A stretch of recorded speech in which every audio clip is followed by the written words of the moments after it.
Back on Suburban Spotlight with Rob Mestas, the first-year Burnsville boys basketball coach.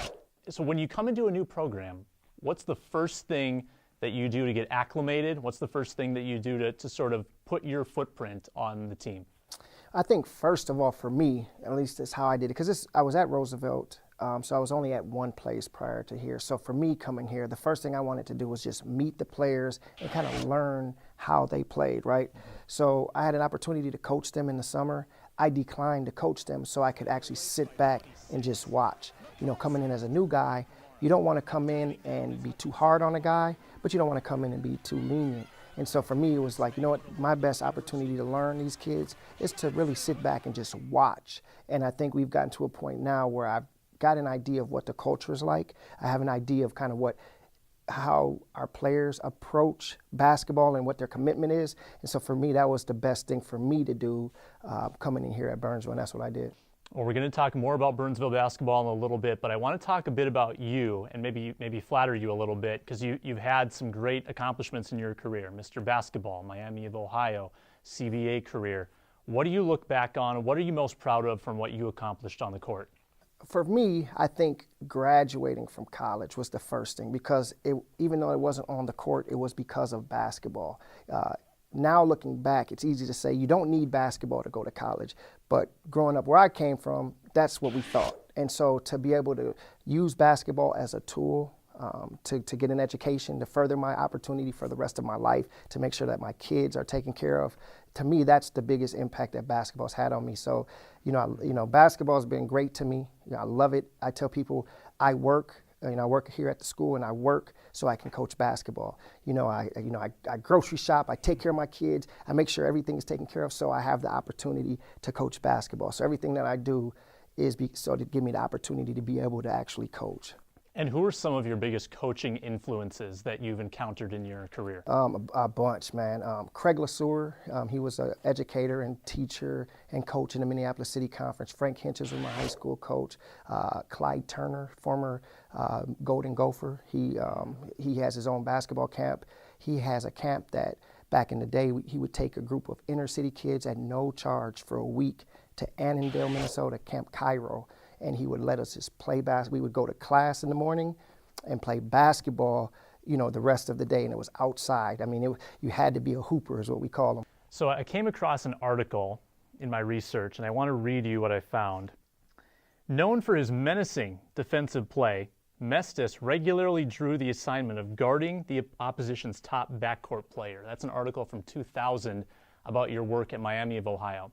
So what was it about your defense that they described as menacing? What made you such a strong defender? It kind of goes back to the earlier question, who influenced me. Craig LESUER was a guy who was probably at the time in his 30s, and he was in such great shape. And I used to ask him, how are you this old? You old man, I'm 15, so you're an old man at 30. How are you in such good shape? And he was like, because I put so much effort into what I do on the basketball court, but specifically defense.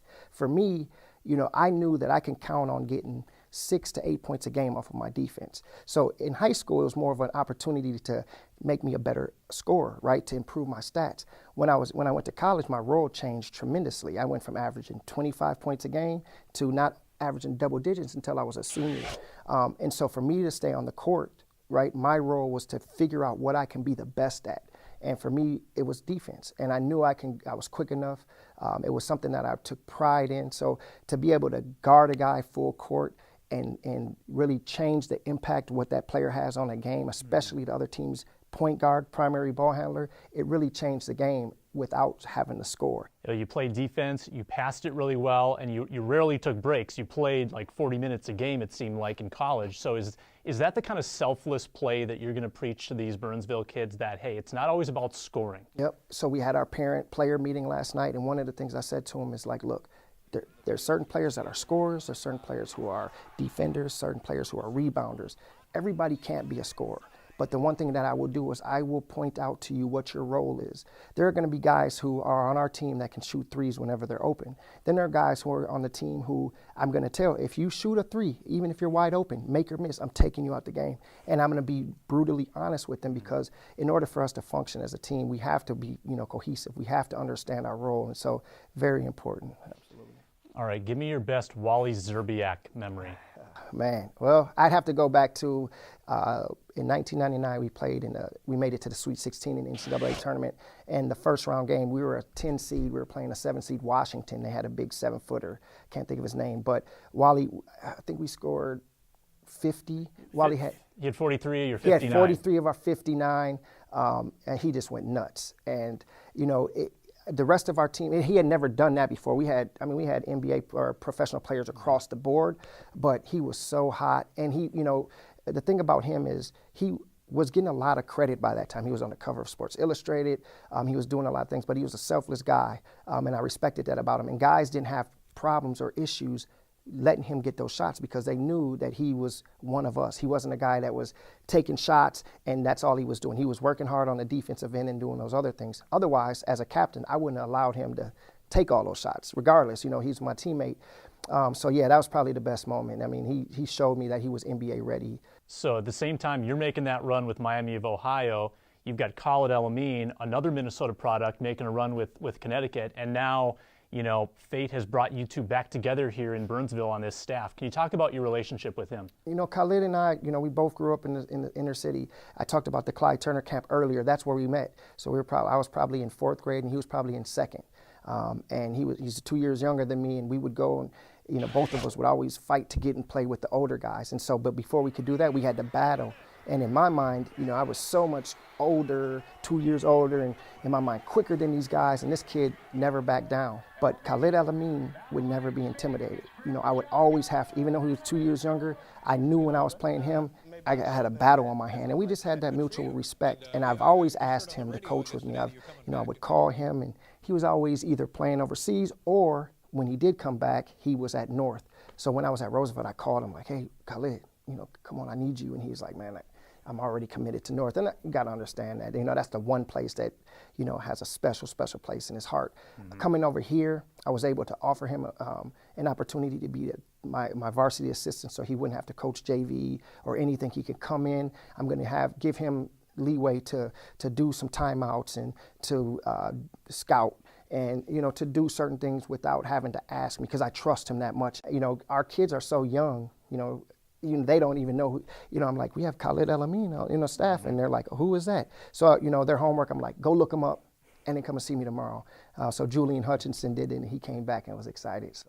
Yeah, he's got some nice YouTube highlights. Yeah, for sure. I would say. We got some more questions for you, Coach, right after this break on South Suburban Spotlight.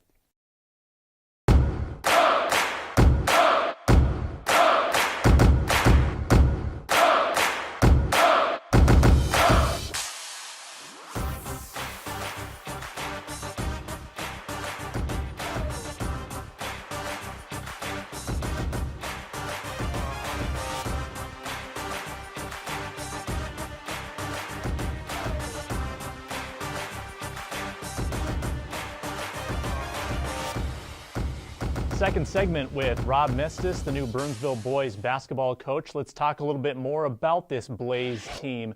What did you do to get familiar with the players and the roster and what they did last season? How did you immerse yourself in this club? So I was lucky. When I got hired, the school year was just about to end, and they had already set up their summer camps. And so what I was able to do is I was able to have summer camp Monday through Thursday, all the way through the month of June, and then a week in July as well, or actually 2 weeks in July. So I had 6 weeks to actually evaluate these players. And so what I came in and did is, I tried to put the best competition drills, skill drills together to kind of get an idea of what these players have done. I was able to get the access to the huddle that they had last year, watch some games, and I was blown away with the opportunity that we have in front of us. I know the record last year, they won 5 games, but the reality is they lost a bunch of games by 1, 2, and 3 points. So after you take those games out, they could have been several games over 500 just off of those games. You don't see that, and I know almost doesn't cut it, But for a new guy coming in and realizing that the majority of the guys who were on that team last year are coming back, plus all the young guys that I've seen this summer, it's a great opportunity of experience. I know you've got a nice crop of seniors on this team, and I'm guessing some of them will be named captains. What do you expect from that leadership group? Leadership is about your play on the court, but it's also about vocally what you do, right? Are you supporting your players? If you get taken out of a game after being frustrated, are you dropping your head or pouting to the bench? Those are the things that I'm looking for in our leaders to make sure that they're doing the right thing. Also, on top of that, I want our leaders to be excellent in the classroom. I was lucky at Roosevelt that 2 out of the last 3 years, we were academic all-state in a conference, Minneapolis City Conference, where we're not known for academics necessarily, but because our leaders made sure that they were at study tables, that the younger guys we're doing the right things in the hallways. And those are the things that I'm looking for in our leaders. Well, I know I speak on a lot of people's behalves when I say we're really excited to see what happens with you at the helm, and hopefully you can get this team back to a state tournament. So I appreciate it. Thanks a lot. I really do. And I'm excited to have the fans coming back. I'm looking forward to getting students coming and teachers coming and the community involved. So I'm really excited. Big thanks to Rob Mestas.